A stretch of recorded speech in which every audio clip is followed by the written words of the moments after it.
And now here to introduce Naomi Klein is Canadian novelist. You met her once before. Canadian novelist and nonfiction writer, author of 26 books, former director of the Kingston Literary Fest, and valuable consultant to this conference, Marilyn Simons.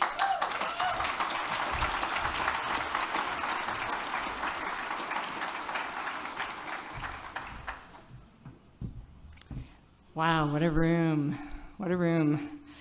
It gives me tremendous pleasure to introduce the ultimate keynote speaker at this year's Writers' Conference. And I'm extremely grateful to the Canadian Embassy and to the Canada Council for the Arts that has brought in all of these Canadian writers to San Miguel, to you who are such an inspiring and eager and engaged cross-cultural audience.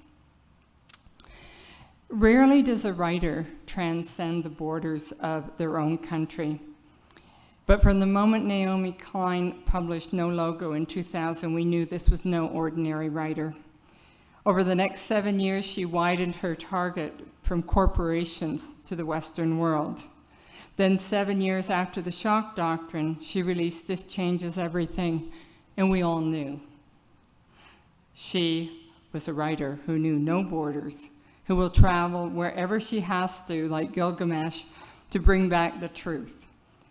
A writer who has become the voice not of one patch of real estate, but of the world. Klein, as many of you will know, is German for small, which strikes me as hilarious. Nothing about Naomi Klein is small. She is that rarest of creatures, a prodigious intellect with an expansive heart. My admiration for this woman knows no bounds. She is the woman we all want to be when we grow up. An activist, a storyteller, a brilliant thinker, a deeply caring, honest woman, a truth teller. The Joan of Arc of our time. Rosa Parks, Amelia Earhart, Rachel Carson, Nancy Drew, Mary Richards, Dorothea Lange, Jane Jacobs, and Annie Oakley, all wrapped into one.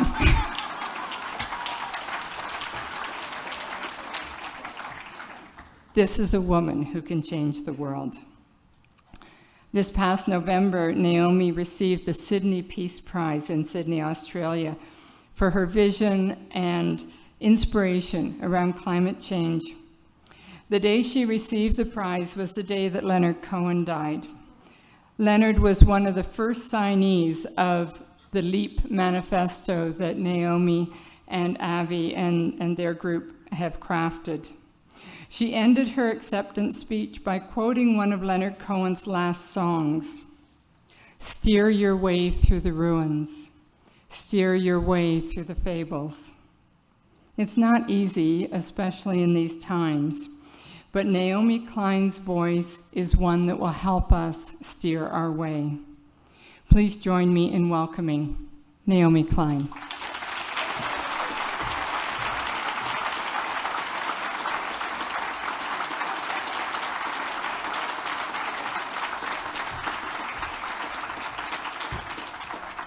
Oh, wow, Marilyn. That's a tough intro. An extremely kind intro, but a tough one. Thank you so much for your generosity, for your kindness. I want to thank everybody at this extraordinary festival, especially Susan Page, for welcoming us into this space. We've had an absolutely remarkable week. This is such a special part of the world. We've learned so much, and we're all so blessed to be able to gather in this way. Rob, thank you so much for grounding my remarks tonight in something so concrete that people can do, right? Because these themes can be really overwhelming. But where it starts is always close to home, right? And so for those of you who live in this community or love this community from afar, it's very important to give back and support local work that is so foundational, defending such an essential human right, the right to water. I also want to thank Rob for taking such good care of us this week and taking care of my whole family that I'm so lucky to have traveling with me. My parents, Bonnie and Michael Klein, and my 4.5-year-old son, Toma, who is not here tonight. And I particularly want to thank Arthur and Leona Defer, who opened up their absolutely beautiful home to us this week and made us feel so welcome and comfortable. Michael Bailey from the consulate, I'm very moved by your remarks. Thank you for those kind words about my books. When I heard that the embassy had sent someone here, first I thought it might be to keep an eye on me and make sure that I didn't take pot shots at Justin Trudeau's inadequate greenhouse gas emission targets. But so I won't be doing that, don't worry. So in your program, the title of my address tonight is This Changes Everything, and it says that I'm going to be speaking to you about the crisis of climate change and how responding to it, doing the things that are necessary in the face of this crisis, clash in many key ways with the economic model of our time that privatizes so much, that puts profit at the center of everything, that deregulates and so on. And this is the subject of This Changes Everything. And I was planning on going through this in a very, very systematic way, but things change.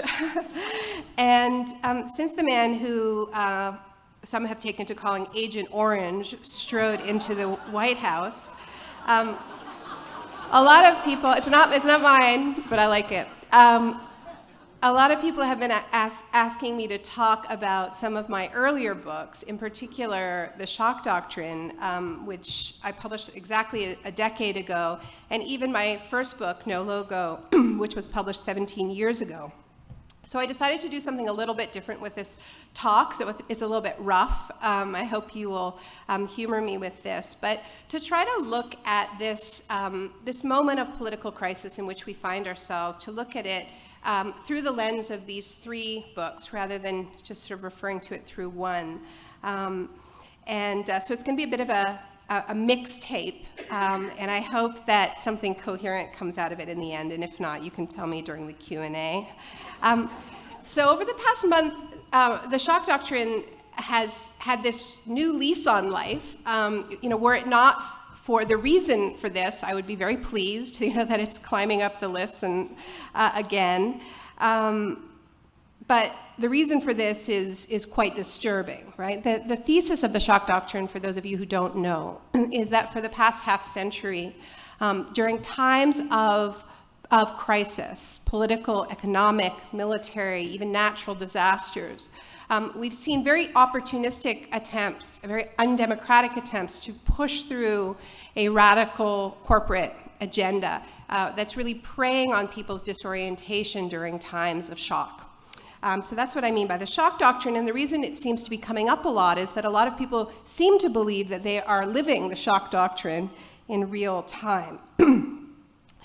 So, I don't think we've ever seen anyone exactly like Trump before. I do believe that he breaks the mold in lots of ways, but it's equally true that the tactics we're seeing follow a script. They're not original. It's a script that is familiar from other countries that have had rapid changes, rapid reforms imposed on them in the midst of crisis. And in Trump's first week, when he was signing that tsunami of executive orders, I found myself thinking about this quote that I have in the Shock Doctrine that comes from a human rights activist in Poland named Halina Broniakowska.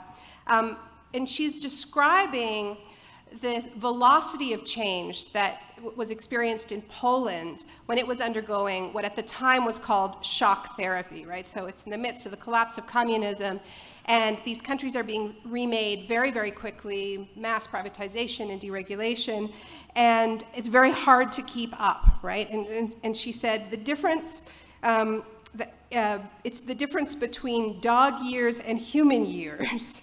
That we're living now. You start witnessing these semi-psychotic reactions. You can no longer expect people to act in their own best interests when they're so disoriented they don't know or no longer care what those interests are. So Trump and his advisors are clearly hoping for precisely that kind of response, and that the speed of change they are seeing. Kellyanne Conway has openly talked about what they're doing as a shock to the system. They are trying to pull off a domestic version of the shock doctrine. And the question is, why? What are they trying to accomplish? What's the end game here? And as with many things involving the current US president, I don't think it's terrifically complicated. What Trump's cabinet of billionaires and multi-millionaires represents, I believe, is a simple fact. The people who already possess an absolutely obscene share of the world's wealth, and whose share grows greater year after year. Oxfam's latest count is that 8 men are worth half the world, are bound and determined to grab still more. This extraordinary wealth stratification has been the story of the past 40 years, and that's the story I was trying to tell in the shock doctrine of how this happened, how this massive inequality spread throughout the world, often against the express interests and desires and voting record of people around the world. But I think what we're seeing with Trump is the end game.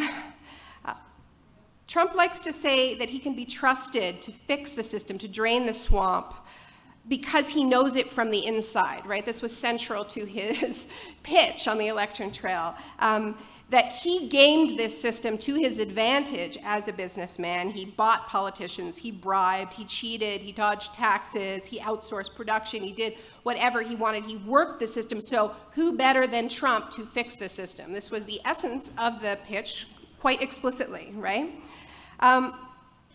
I think the truth of what we're seeing is quite a bit more sinister, right? For many years, we know that corporations have bought both political parties in the United States through a form of legalized bribery that was massively accelerated with Citizens United. And I think what we're seeing now is just that they're cutting out the middleman, right? That it got sort of tiresome and interfered with some divine sense of entitlement. They got tired of the whining and cajoling and whining and dining. And so, what does every top boss know? What do you do when you want the job done well? You do it yourself, right?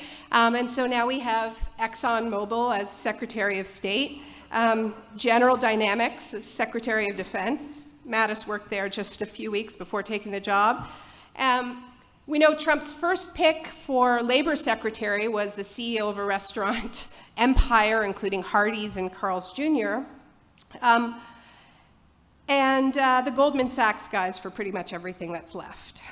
The handful of career politicians who have been put in charge of agencies seems to have been selected explicitly because they do not believe that these agencies should even exist. Scott Pruitt at the EPA, Betty DeVos in education, Ben Carson housing. Oh my. And lest there be any doubt that this is actually a hostile corporate takeover of the US government, Trump has broken the tradition of appointing civilians to oversee military and security in key positions and appointed retired generals to these key roles: defense, homeland security, and until quite recently, national security advisor. So I think that's the big picture. After decades of privatizing the state in bits and pieces, trains, water, energy, this has been the project of the neoliberal era, right? And certainly here in Mexico, it's well known. The obvious target now is the government itself. A corporate coup, I believe, is not too strong a word. And you may say, well, that's not fair. This was democratic. Has been peaceful. Well, just wait until the resistance starts really having an impact on Trump. We know how he treats the people in his administration who disagree with him. And what worries me is what happens, right, when the full force of a already highly militarized U.S. police system, right, because so much of the hardware that's come back from Iraq is now in cities and towns across America. This very, very highly developed surveillance state what is the next stage in this project. So, to say we must be ready for this is not to be alarmist, it is to be paying attention. Something many of you may have heard me say even at this conference is that what a state of shock is not just something bad happening to us. It is something big that happens that we don't yet have a story to understand. A state of shock is a gap between event and narrative. The classic example of that for Americans being 9/11, right? An event for which there was no story yet. And this can be a very vulnerable period, right? It's a moment when strong men can step in and say, this is the new story, right? We're now at war. We're in a civilizational war. So this is why it is so important to gather and tell stories and remember what we know. Because for many people, Trump's victory itself was that kind of shock. It did not fit with the story that we were telling. It certainly didn't fit with the polls. And we all have our where were you when it happened, when you found out, right? And I think most of you were, at home watching television, right? But I had this weird experience because, as Marilyn mentioned, I was in Australia earlier this year to receive the Sydney Peace Prize. So I was in Sydney on election night. But because it was Sydney, it wasn't election night. It was Wednesday the next morning, right? And so it contributed to this general upside down feeling that all of my friends were at home. And at first I was making jokes about it with them. I was saying, I'm writing to you from the future and everything's fine, right? And then things stopped being funny. So where I actually was Avi and I were at a meeting in Sydney with about 15 heads of various Australian environmental, labor, and social justice organizations because it was a working day. They didn't, cancel everything just because the United States was having the election. And what we were meeting to discuss was how this configuration of groups, very cross-sectoral configuration of groups, might launch a joint political platform that would show how a rapid transition to 100% renewable energy, 100% green economy, could simultaneously deal with a whole other series of crises, how it could fight inequality, how it could address the crisis of rights for migrants in Australia, how it could fight racism, how it could bring justice to Indigenous Australians. And this was based on and inspired by an experiment that we have been building in Canada that Marilyn also mentioned, the Leap Manifesto, that I will come back to. And it was a really productive meeting. For the first hour, it was upbeat. People were feeling very confident, excited, bold. They have a fairly conservative government in Australia right now, but there was a feeling that the moment was ripe for change, that social movements were strong, that they needed to stop just playing defense and really put forward a visionary plan for what the post-carbon economy could look like. And then people's phones started buzzing. And the room started getting quieter and quieter, and faces started getting more and more ashen. And then all of a sudden, the work that we were doing in that room started to feel vaguely absurd. It was as if everyone knew that they were going to be blasted backwards on every front by some gale force wind, and all they could try to do was hold their ground. So this idea that we could imagine some leap forward was just suddenly felt impossible. The idea of forward momentum seemed to evaporate before our eyes. And it's a feeling I think many of us can remember from those terrible days in the aftermath of September 11th. It was a familiar feeling to a lot of people. And then without warning, the meeting just dispersed. Like no one said it was over. People just left. They didn't even say goodbye. It was as if CNN was acting as some sort of homing device, and everybody just had to go find a screen immediately and watch this train wreck in real time. So I'm sharing this story because I feel like there's something about that experience of that severed conversation that is really revealing about the deep challenges we're all going to be facing in this era. Of course, we have to resist the attacks coming from Trump and his kindred demagogues around the world. And we're here at a gathering with people from Mexico and Canada and the United States, and we all have a very integrated economic system. So what happens in the United States affects all of our countries. It already is, and we already know that our friends here in Mexico are on the absolute front lines of the hate that is being spewed by the Trump administration. So we are even as the borders become stronger, we are very much in an international space here, and we need to build on these spaces. So forgive me if I'm talking about the United States. I am Canadian, but I really think we all need to understand this. So we are going to be forced into this playing defense, right? But it's also clear that we cannot spend the next 4 years only resisting, only saying no, only fighting defense. Because the issues that we are confronting as a species are so urgent that they just simply will not allow us that lost time. And on the issue that I've been most engaged in, climate change, we're dealing with this very finite window, after which protecting a relatively stable climate to which humans have been adapted closes. And unfortunately, that window coincides with Trump's term. So given this, we need to somehow fight defense and offense simultaneously. Resist the present-day attacks and the attacks to come, but protect space to imagine and build the future we actually need.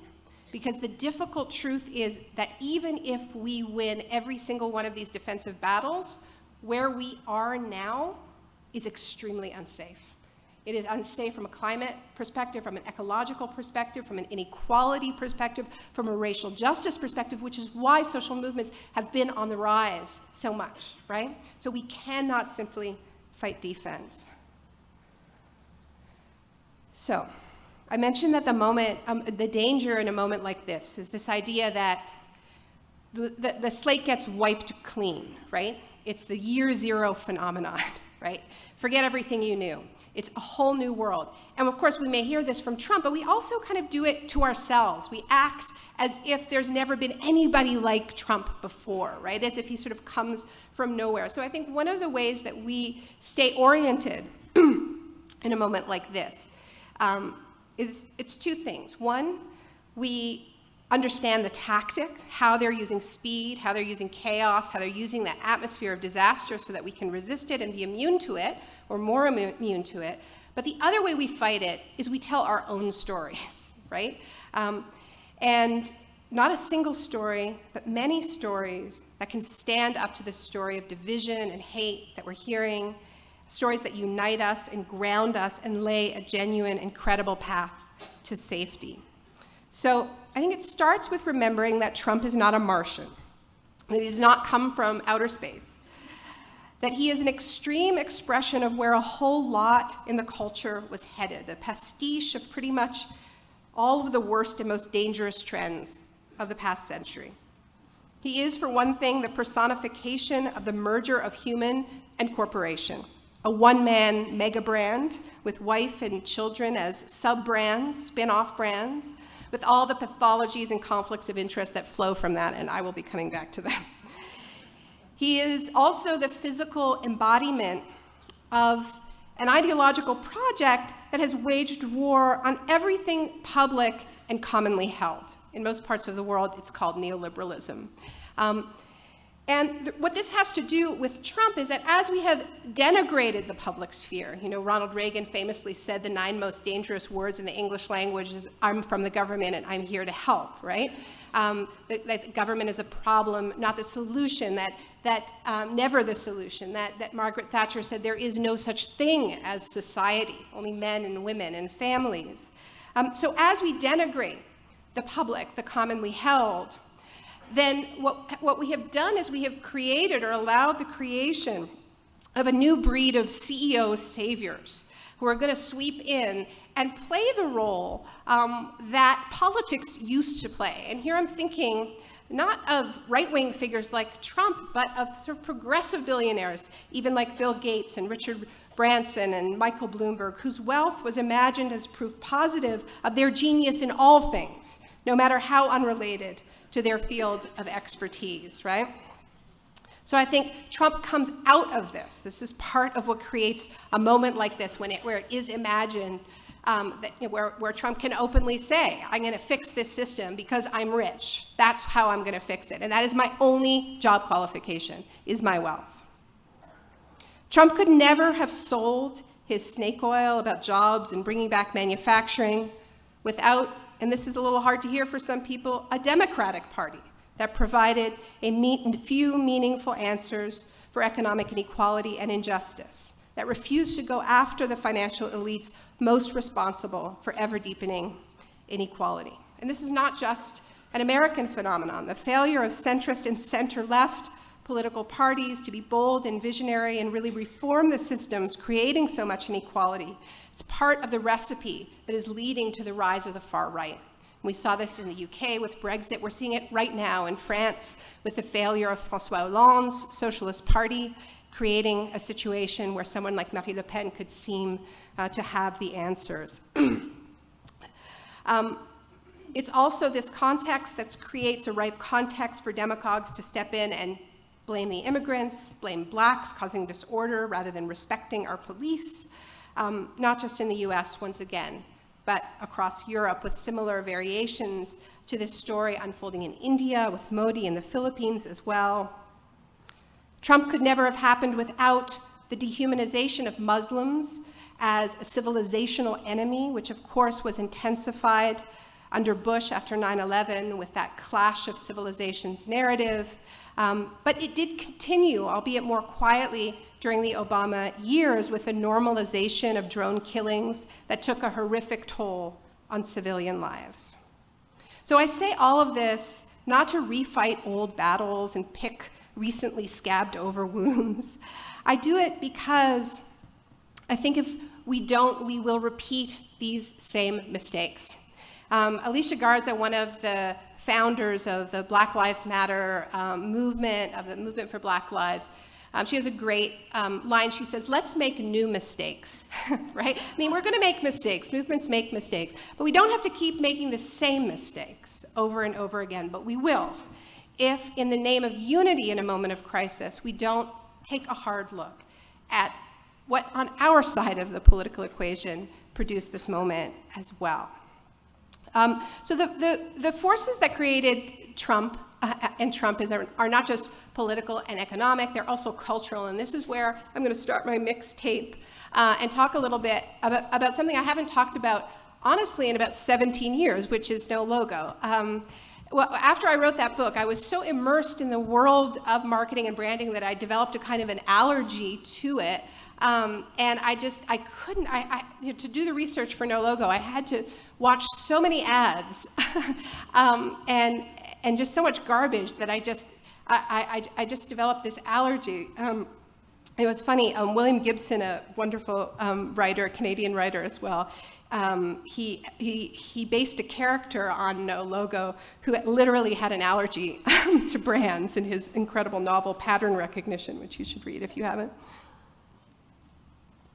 But I am going back to that material because I don't think there's any way to understand how Trump has done what he has done, and also to map the kind of conflicts of interest, the true nature of the conflicts of interest we're seeing, without understanding the shift in corporate culture that he represents, which was really the subject matter of No Logo, which was this shift that happened overwhelmingly in the 1990s when a great many companies who had traditionally manufactured stuff reincarnated themselves as marketing-based companies and announced with great fanfare that they were now about ideas, not about products. Okay, so this was a period where corporations would have these sort of seances with brand managers, and they would come out of it and they would announce, Nike would say, we're not a shoe company, we are about the idea of transcendence through sports, right? And Starbucks would say, we are not a coffee company, we're not a coffee shop,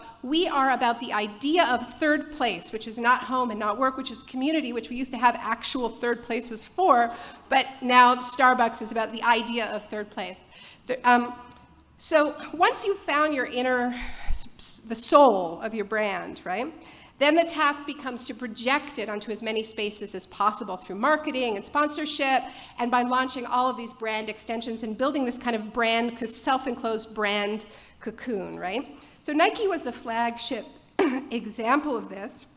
And there are lots of these other sort of transcendental brands in this period. Apple, I just saw, you have the Picasso ad, the Think Different Picasso ad, and this was a brilliant advertising campaign where Apple posthumously co-branded with Martin Luther King, Gandhi, Picasso, and so appropriated all of this artistic and revolutionary imagery because their image was revolution. That was their big idea.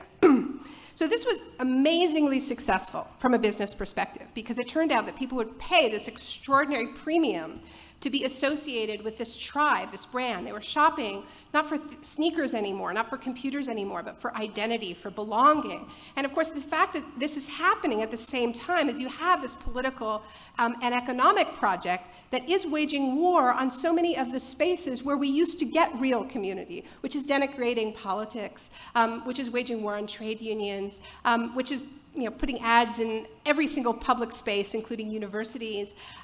So many of our previous sources of that deep human desire to be part of something larger than ourselves are shrinking, and lo and behold, we can shop for them. But of course, you never get what you're looking for, right? You don't actually get community, you don't actually get revolution, so you need to buy more stuff. From a corporate perspective, it's perfect, right? Because you keep shopping and shopping and shopping to fill this void, and you pay this enormous premium, right? So this was the era where people were shocked that teenagers were lining up overnight to buy a pair of Air Jordans for $250, and this, for something that used to be $40, or what are people doing paying $5 for a cup of coffee? Are they mad, And then, of course, the ultimate example of this ended up being Apple and the lineups for, every new Apple product.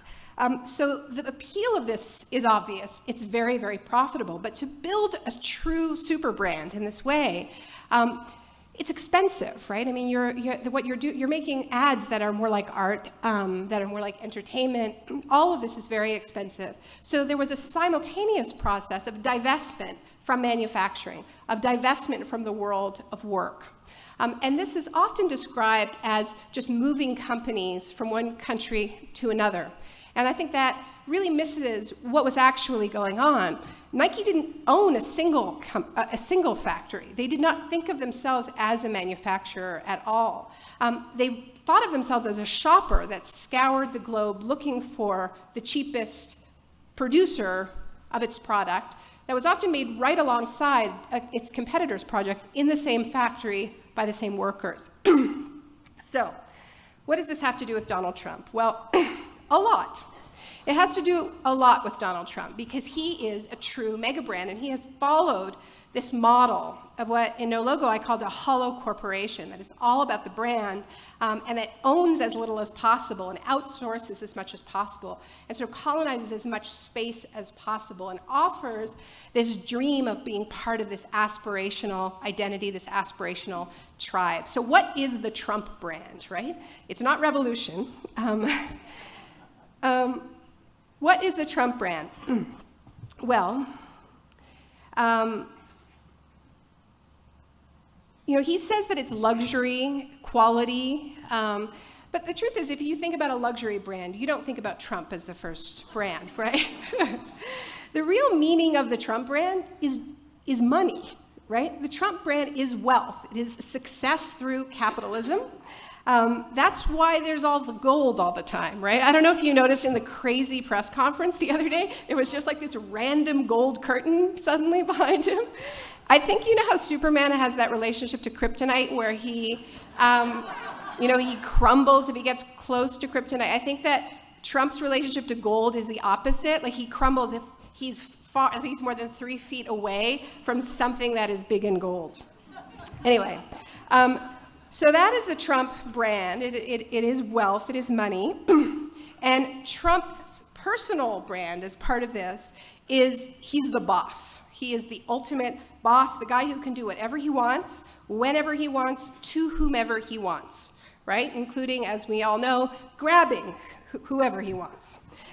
So he is selling this dream. He's selling this dream at a time when more and more people feel a loss of control over their lives, are carrying more and more debt, feeling more and more precarious, and he projects this absolute power, this absolute impunity and immunity, which you can understand why that is so appealing.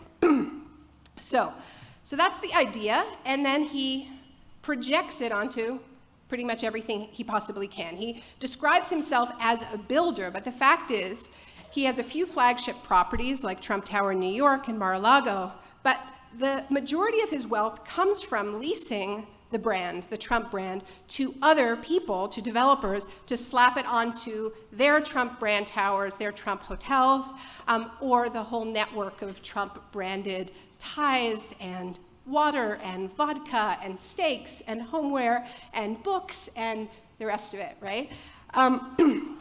So that's the brand. And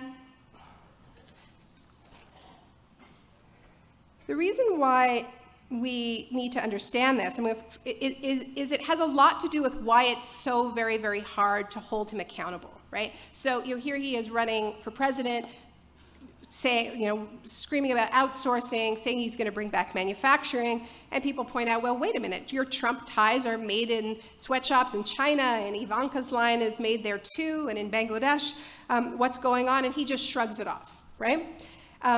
He can shrug off any of it, and that comes down to the essence of the brand that he has created, right? And it's kind of genius because he's created a scandal-proof brand, right? The whole point of the Trump brand is that you can do whatever you want as long as you get rich and win. You play the game, right? So you can't catch him out with corruption, shady business dealings, lying. None of it matters because he's just being smart. Like, remember that moment when Hillary Clinton confronted him during the presidential debate and said that he hadn't been paying federal taxes, and he interrupted her and he said, "That's smart," right?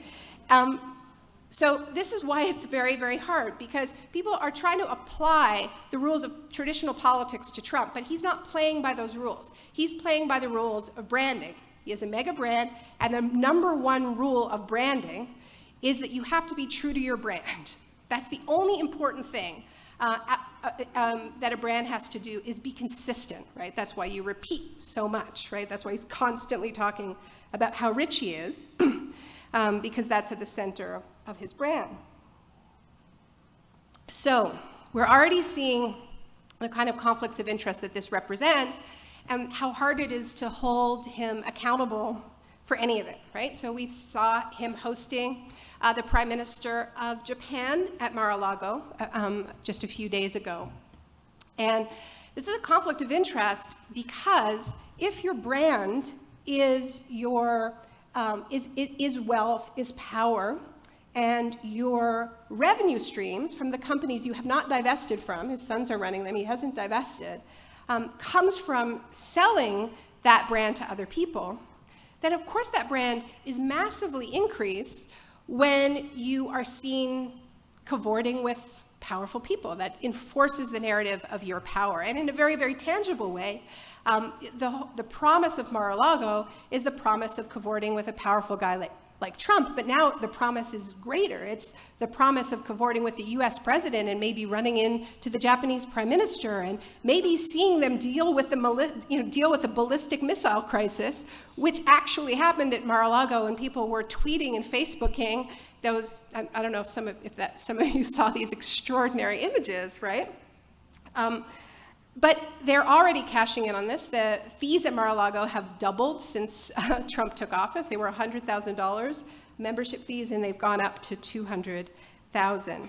So think of it this way. Imagine if Trump's main business was selling oil or wheat or refrigerators. If that were the case, and he refused to sell those businesses, which we're told the president does not actually have to sell his businesses when he takes office, but this isn't any kind of business. He is a mega brand. His product is his identity, okay? His product is the personification of wealth and power. So if he had a traditional business in this type of way, the value would remain roughly the same regardless of what he did as president, because the price of oil and wheat, those are determined by global markets. So the price of your refrigerators might increase marginally because the company is owned by the president, but that's not a whole lot of latitude for a sort of earthbound product like refrigerators.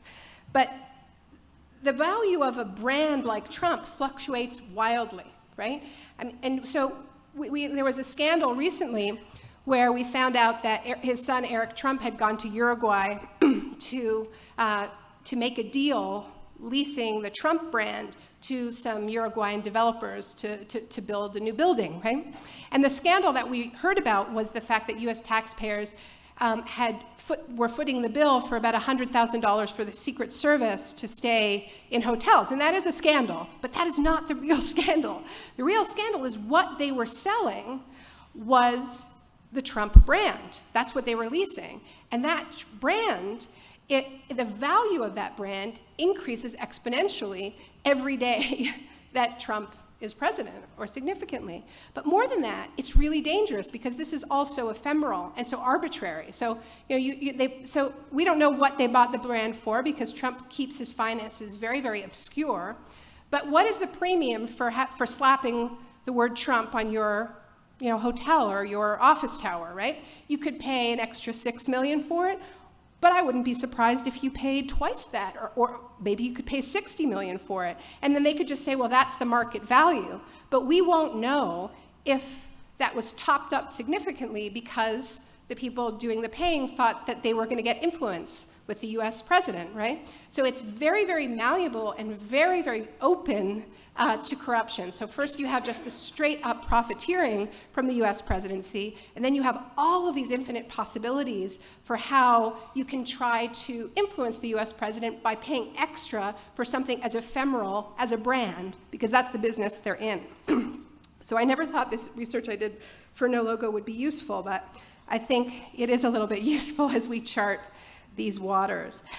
Now, there's a flip side of this, and I argued this in No Logo, is that precisely because brands are so dependent on their image, they're vulnerable to any attempt to go after their image. And we're starting to see this as Trump loses it when Ivanka's brand doesn't sell well, and when people are protesting outside of Trump resorts, and when people use tactics that hurt him where he is most vulnerable, which is not in policy, but financially.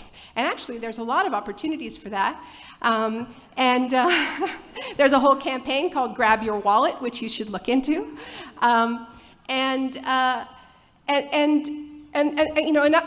way that he is vulnerable, but Bernie Sanders did something very funny a couple of weeks ago, where when they canceled the phone line that allowed people to call the White House and give input about policies, he suggested that people call up Trump's resorts around the world.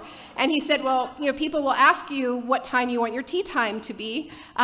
Don't worry, just tell them how you feel about the Affordable Health Care Act, and so on. Which is probably not fair to the people working at the front desk, but I think it does underline the point that he does have vulnerabilities, even if they are the traditional political vulnerabilities. Another vulnerability he has, I think, it has to do with that image of the boss. And one of the things that a lot of people have been doing is talking about President Bannon, right? And this idea that Steve Bannon is the guy really pulling the strings. And I think that actually hurts the Trump brand a lot and will drive him absolutely bonkers. So for that reason alone, I think people should refer to President Bannon because it does erode the Trump brand. All right, so that's the end of the No Logo portion of the talk. And I want to talk a little bit about the Shock Doctrine, right? Because as much as I think we have been feeling those emotions of disorientation and understanding that speed is a tactic in how they're rolling out policy, I don't think we've seen the worst of it. And I think we really have to get ready for this. Because the policies that are being introduced right now are policies that produce instability. They're not introducing them in order to produce instability. That's a byproduct of it. They're introducing them because for the most part, they're very profitable, right? So they're getting rid of Dodd-Frank's, the piece of legislation that was introduced after the 2008 financial crisis to try to stabilize the banking sector. Trump has talked about slashing regulations by 75%. All of this is going to make markets more unstable. So when you do that, you tend to have market shocks. The other thing they're doing is they're certainly confirming the idea that groups like ISIS put out there that the United States is at war with Islam. That's what happens when you introduce a blanket travel ban for people from 7 Muslim countries. And I think it's fair to say that this is a very dangerous thing to do in terms of U.S. security. A lot of security experts are very concerned about this blowing back on the United States, and this is another way that their actions may produce shocks at home. I hope not, but we have to understand this is a very, very dangerous road they're going down. And of course, denying climate change, putting Exxon in charge of the State Department, is not going to improve our chances of having a more stable climate. Of course, the climate isn't that responsive in that way. We're dealing with carbon we emitted years back. But certainly we are going to be seeing more weather shocks, more climate shocks because of the pollution that's already out there. And I think we also have to be ready for more industrial accidents, like what we saw with the Deepwater Horizon, because this is what happens when you deregulate at the scale that Trump is talking about deregulating. So we're dealing with a very, very rocky future, and that's worrying enough, but what really worries me is how the particular group of people that Trump has surrounded himself with can be counted on to exploit each one of these crises to push their agenda into new territory, to push it further, to further attack civil liberties, to further attack democracy, to further attack the right to protest, to further attack journalists, and to further push through this radical pro-corporate agenda. And I say this not as a conspiracy theorist, but because I have seen these very people do this before. If you look at Trump himself, he had a real breakthrough as a developer out on his own in the 1970s when the city of New York almost went bankrupt.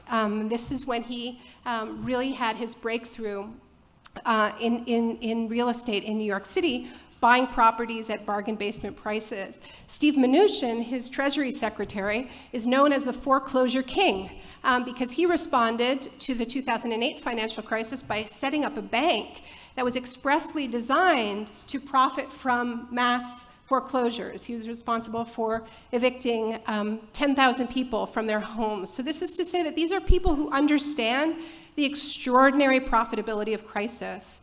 And the guy who understands it best is Mike Pence, because Mike Pence was the architect of the most extraordinary example of what I call the shock doctrine, I believe anywhere in the world, which was the opportunistic response to Hurricane Katrina in New Orleans.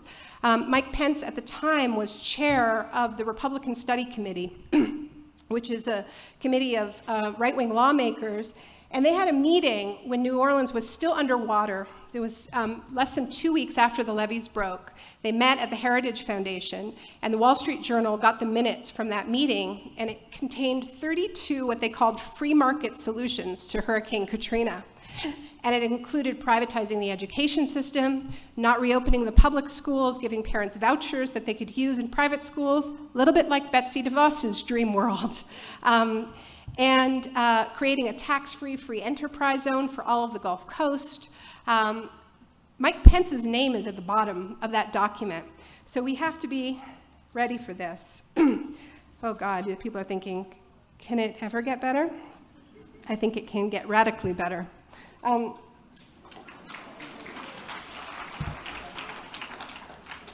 So here's one thing. This tactic does not always work, right? What this administration is doing is going after everybody all at once. They think it's going to break people's spirits. They think it's going to break morale. Has that happened? I don't think that has happened. I actually think they have built the most extraordinary coalitions for us. People are getting out of their silos in a way that I haven't seen happen in my lifetime. People are standing up for each other, not just fighting on their issues, but showing up for each other. We saw it during the extraordinary women's marches, which were truly intersectional, and lots of men came out, and we connected the dots with migrant rights, with LGBT rights, with police violence. It was amazing. And it was amazing when the travel ban was introduced and people flooded to airports in major cities across the United States and simply said no. And the New York Taxi Association refused to take people to JFK or pick up fares, and lawyers streamed to the airport and volunteered their services, which is just an example of people using their skills and saying, what can I do? How can I be of service? And it's worked. I mean, the courts have responded, and the travel ban for now is dead in the water. We know they're going to rehabilitate it, but this has been an extraordinary period.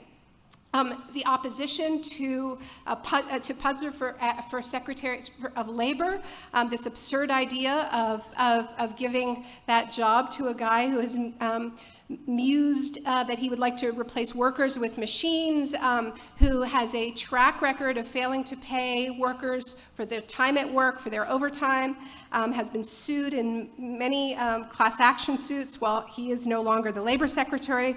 Flynn's down too. So I think these movements are having a real impact. Obviously, there's many forces at work. The trick is going to be to stick together, to have each other's backs as never before, because the more united movements can be in the face of the coming attacks, the more likely we are to win. And we have to move out of this sort of siloing of politics where we have our one issue and we keep our head down and we stick with that issue. We do have to focus on our issues, but we have to be able to build a broad coalition, and we also have to do more than resist. We need to build. We need to build the kind of coalition that is not just wide, but wise.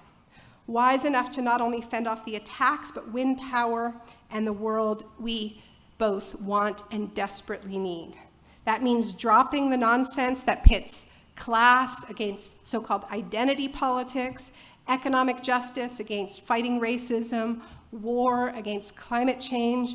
No one wins in this my issue trumps your issue, nobody except for Trump. We need a coherent analysis that shows how all of these issues are interconnected and how all of our fates are intertwined, because they are. Nothing has done more to liberate this tiny fraction of society to build their corporate utopia more than the persistent and systemic pitting of working class whites against blacks, men against women, immigrants against citizens, straight people against gays, lesbians, and transsexuals. We need to tell that story with conviction and build movements that center and are led by those most brutalized by an economic model that is at war with people and the planet. So what happened to me on election day, election morning, is understandable, but it's exactly the wrong thing. We need to be deepening precisely those kinds of conversations where we really imagine the world that we want and need. And I'm going to talk briefly about an example that I've been a part of in Canada called the Leap Manifesto, which came out of a gathering that we helped host of 60 movement leaders from many different sectors. Labor was well represented, environment was well represented, amazing Indigenous rights leaders were in the room, food justice, water justice, you name it, renewable energy, tech, all of it. And we got together and we realized that we had come together before in coalitions, but we had only ever come together in coalitions of the no. We'd come together to say, we don't like Stephen Harper, or we came together to say we don't like this trade deal. But we had never come together to really dream about the world that we actually want.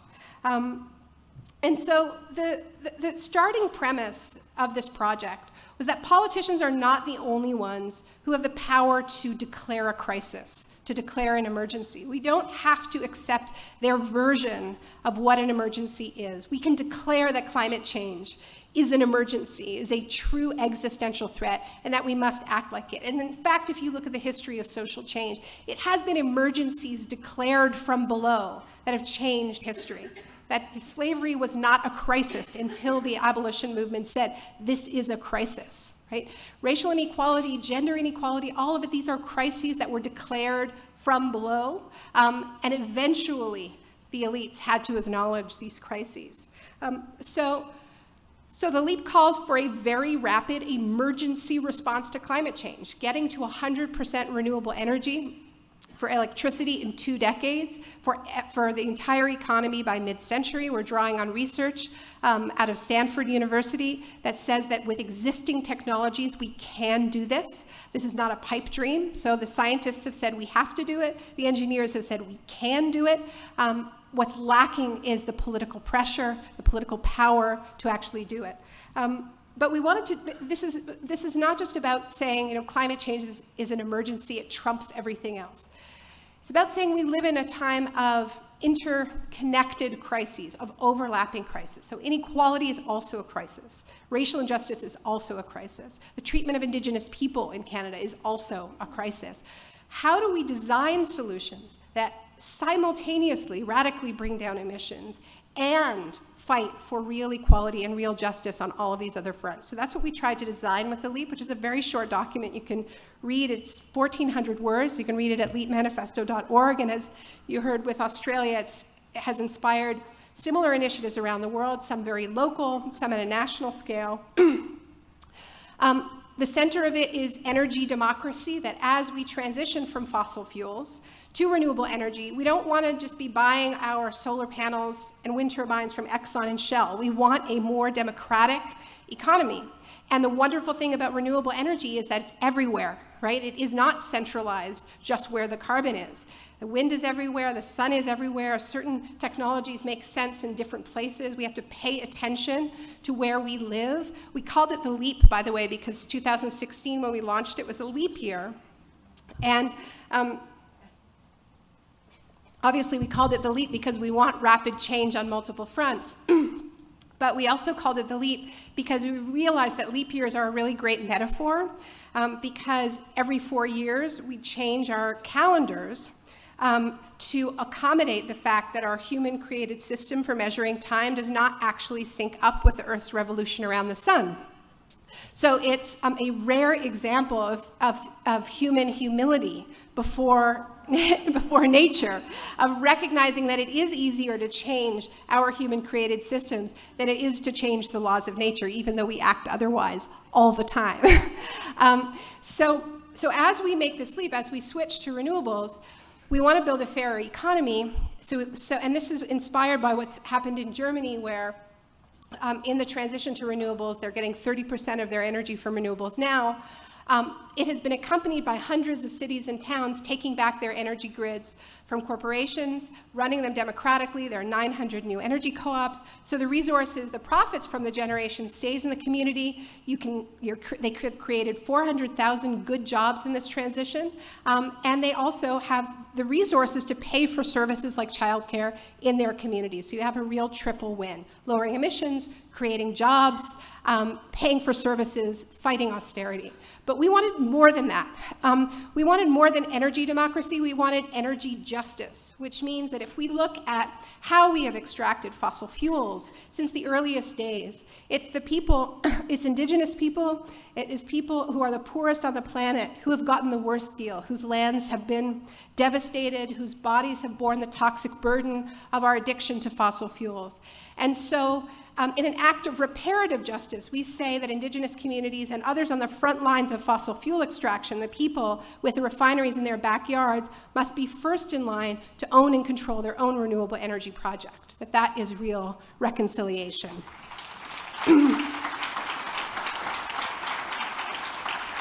So, I'm racing now, but other principles are that no worker should be left behind, that workers in high carbon sectors working in the tar sands, working in other high carbon sectors should be retrained and should be democratic participants in this transition, and in fact are very, very well equipped to get the many more jobs in transit, in renewables, in efficiency. We know we can create 8 to 10 times more jobs in these sectors than are currently on offer from building pipelines and other fossil fuel projects. The other thing we wanted to do was redefine what a climate job is, and those of you who were at our film the other day heard Avi talk about the caring economy, right? We know we need to contract the extraction economy, the taking and taking as if there are no limits benefits economy, but we can and we must expand the caretaking economy. Those parts of our economy and society that really improve people's lives. And when we think about a green job or a climate job, we think about a guy in a hard hat putting up solar panels. But the truth is, caring for the sick is low carbon. Teaching kids is low carbon. Caring for one another, repairing the earth, protecting the earth, it is all low carbon work. So let's radically redefine what a climate job is and radically expand the caring economy. And all of you sensible people are thinking this sounds terribly expensive, but good thing we live in a time of unprecedented private wealth. As we heard earlier, and we worked with a wonderful team of progressive economists at the Canadian Centre for Policy Alternatives, who came up with an accompanying document called We Can Afford to Leap, which lays out exactly how we can raise this money through sensible measures like increased royalties, a progressive carbon tax, a genuinely progressive carbon tax, taxes on financial speculation, closing down tax havens, and so on. Another short document if people want to read it, eminently transferable to, I'm sure, your country, especially if you happen to live in the United States, because one of the things we call for is a little bit less military spending, and you've got even more leeway there. So there's lots there, and also making the connection with migration and taking responsibility for the role our governments have played in the wars that are forcing people from their lands, in the trade deals that are forcing people from their lands, in the extractive projects that are forcing people from their lands, and in the climate change that is increasingly forcing people from their lands, and opening our borders to many more migrants and refugees, and giving full legal status to all workers, regardless of their country of origin.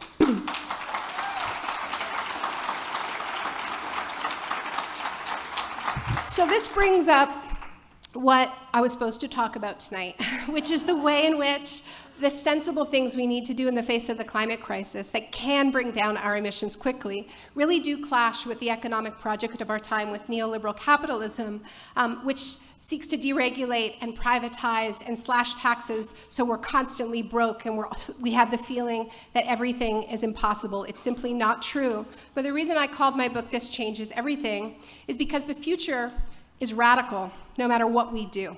If we stay on the road we're on, business as usual, that road leads to warming of 4 to 6 degrees Celsius. That is not compatible with anything you could describe as an organized civilization. We've warmed the planet by 1 degree Celsius, and we're already seeing mass bleaching of the coral reefs. We're seeing massive wildfires and drought. I'm not going to get all apocalyptic on you. I've done enough of that. But the point is that if we stay on this road we're on, we don't get the status quo. If we stay on the road we're on, we get radical physical changes to our world. It is not too late to get off that dangerous road, but we've waited so long and made the problem so much worse that now we need to swerve. And in order to swerve, we do need to change pretty much everything about our political and economic system. But here's the good news. That system isn't working for people anyway. That is why you have an absurd person like Donald Trump in office in the United States, because people are angry and they're hurting and crying out for real solutions. And the one good thing I can say about Donald Trump is that he is breaking all the rules. And if he's breaking all the rules, that means we can too. It means we can break out of this box that has so constricted our political imagination for going on 40 years. This is incredibly hard work.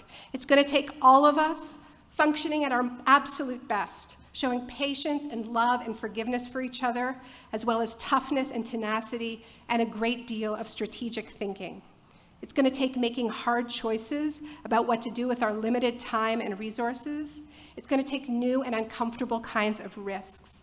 It's going to take putting our money and our bodies where our mouths are. Yet, we cannot give in to despair. There's a popular saying in France that I love. L'heure est à l'optimisme. Laissons le pessimisme pour le temps meilleur. The hour calls for optimism. We'll save pessimism for better times. Personally, I can't quite muster optimism. But in this moment where everything is on the line, we can and we must locate our most unshakable resolve and our deepest well of courage. Political courage, intellectual courage, and yes, physical courage. And then we have to move forward as if life itself depended on it, because it does. It really does. Thank you.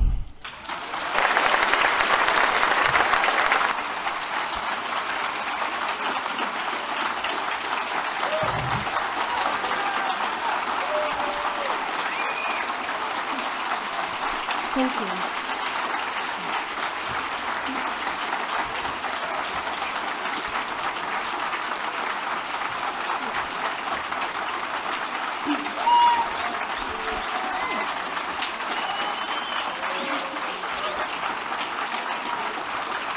Thank you, guys. Wow.